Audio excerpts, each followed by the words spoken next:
So today I am sorting all these pins. These are pins that I brought back from Finfine that Rundasa had made a long time ago. So I'm sorting them out because soon he's going to be going over to Oromia for the first time in like 27 years. So I just, anyway, I was just thinking about how amazing the story is behind these pins. Let me show you some of them. Right now I'm sorting them because a lot of them got, through all this time, they've gotten kind of, the little backs of them have gotten broken off. But anyway. Let me focus on one of them. Okay. Like here's, oops, I put that in the wrong pile anyway. Okay. So like here's, I'll show you a better front one of them. Yeah, that's the front part. And so some of them are broken off because the little clips, Why are they broken? Because they've been buried under a dirt floor of a bedroom. Where? Whose bedroom? Do you want me to say whose bedroom? Yes. Okay, in Rundasa's sister's bedroom. She hid them. Buzu, you mean? In Gudar? Okay. Gudar. In Gudar, which... Gudar town. Yeah, which is near Ambo. They were hidden underneath the bedroom floor for like 20 years, more than 20 years. So in 2002, no. 12. Okay, in 1991, when this happened, Rundasa was living in Ukraine as a student, and he was all excited when the communist government fell and a new government was forming, and he thought this was the chance for the Oromos to be able to have their, chance to be part of the government or be the government. So he made up all these pins, like thousands of them. I have never even counted them, and we've even given some away already. But and some of them were confiscated also. Where? And I'll explain that in a little bit. But anyway, so he had these made. I don't know how many. I would say maybe 5,000 of them or something, pins, and he was excited, and he went back to Ethiopia for the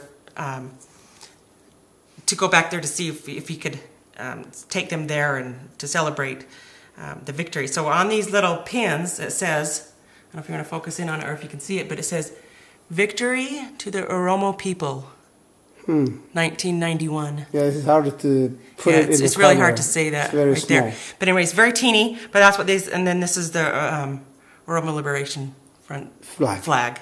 Yeah. So anyway, so Rundasa, one of my assignments when I went over there, in 2012, I decided to take my 5 children, over to Oromia to be able to meet the family and to see see how the country is and such. And so we went over there. One of my assignments was to bring back these pins. Rundasa had told me about them and what had happened, and so I was also very curious and wanted to bring them back. I didn't know if they still existed or if they were thrown away or confiscated or already or anything else. But when I got to Gudar, I asked Buzu, Rundasa's sister, if we could, where the pins are, and she got very nervous and didn't say much to me and just kind of made some symbol for me to kind of shush up and stuff. So we were there.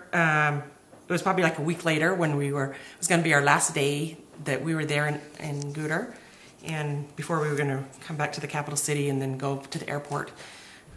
She pulled me aside and alone and had me go into the bedroom where her husband slept, actually. Her husband's name is Oli. Oli, yep. Oli Mituku. Yep. So we went into his bedroom. He wasn't there that day.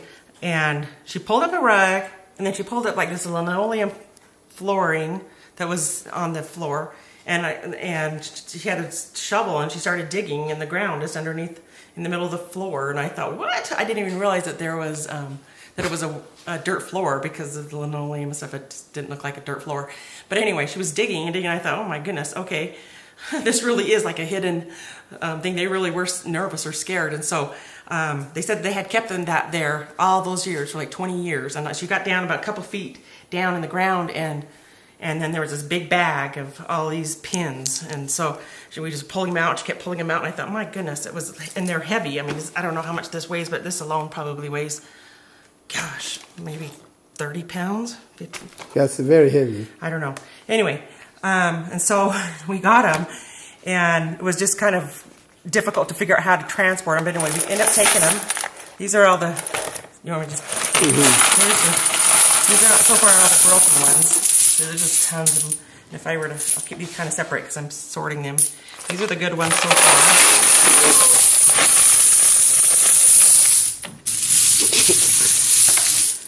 And then here's this big one. Yeah, Dump it out just to see. don't dump that one. Okay. Anyway, it's a ton. You see how much it is. There's tons and tons of them. Kind of hard to hold. But anyway, there's tons of them. But so anyway, we got it back.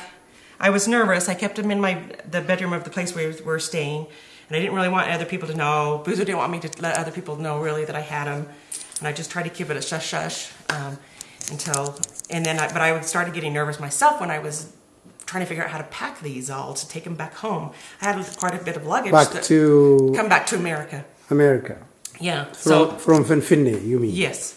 Yes, so I had all my kids' luggage in the room that I was staying in, and opened it up, and I chose some of their clothes, like their pants, and I would take a pile of them and tie it in, to just make this bulk thing, and then wrap it up and like try to keep it kind of amid all the rest of their clothes and things like they had of luggage, and I did that, and I put them in different suitcases, hoping that if something, if they confiscate something, at least they won't confiscate all of them. So I got to the airport, and I was kind of nervous because we just had to go in by ourselves. Me and my 5 kids had to go in by ourselves because you can't go inside unless you've got the plane tickets and such to go there. So we went inside, and I had my kids divvy out to different lines of this. This is at Bole Airport. At the Bole Airport in Finfinny. So anyway, some of my kids went through. I was at the very end, and they got through. But then I could see that the security guards, or what's called the Secret Service people, that they were starting to see things on their monitor, things that they were looking through when their luggage was going by, and I could tell they were starting to talk to each other. I knew it was about us because they were probably wondering what this metal thing was in these suitcases. So anyway, but luckily most of my kids had already gone through security and they had their luggage with them, so I was happy about that. When they got to me, they stopped me and asked me, what is this? What's this big massive thing? And I was like, and then I just tried to be calm as I could, just because this was my area that I was just really nervous about. But I tried not to act nervous and just like, oh, those are just, and I just was truthful about it and told them these are pins. Oh, these are pins. Tried to make it like it was no big deal.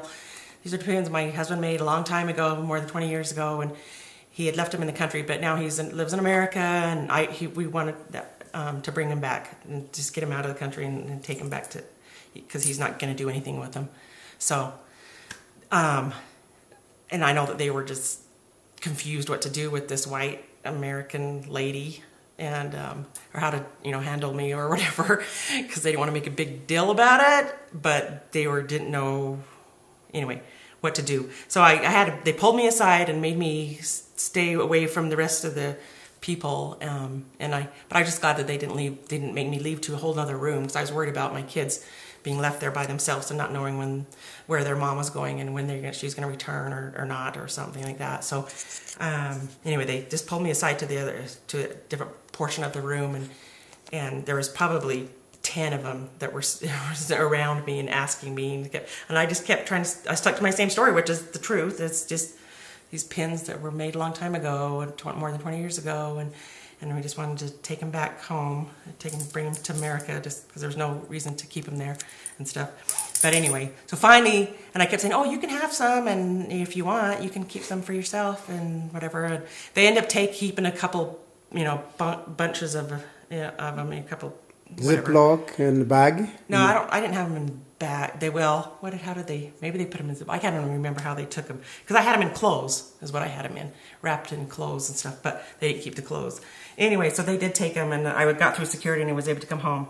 So that's the story about these pins. But so now, why are you sorting them again? Now I'm sorting them because there's been a lot of things that have gone on over in Oromia, and you mean like a change? Yep, changes. Political change? So for all these years, we've been waiting and waiting and never knowing if it was going to happen, if Rundas would ever be able to go back, because there had to be enough change in the government and of what's happening over there for him to be able to be safe to go over there. So we feel like this is the time. And he's going to be going. He's leaving in a couple of days, so I'm taking all these pens and sorting them, finding the ones that are broken, and keeping the good ones so that he can pack them and take them with him. So these are, you say these are historic, very historic pins. Various historic pins that they're going to see the light of day after 27 years. Made in Ukraine. Yep, made in Ukraine. Buried in Oromia, Gudar. For over 20 years. Dug out in 2012. Yep. Lived here in Utah for 6 years in its current shape. 6 years? 12? Yes. Oh, yeah, I guess 2012. Yep, 6 years, and now it's 2018. And he's going to be returning them. Now we go back to the same place we buried.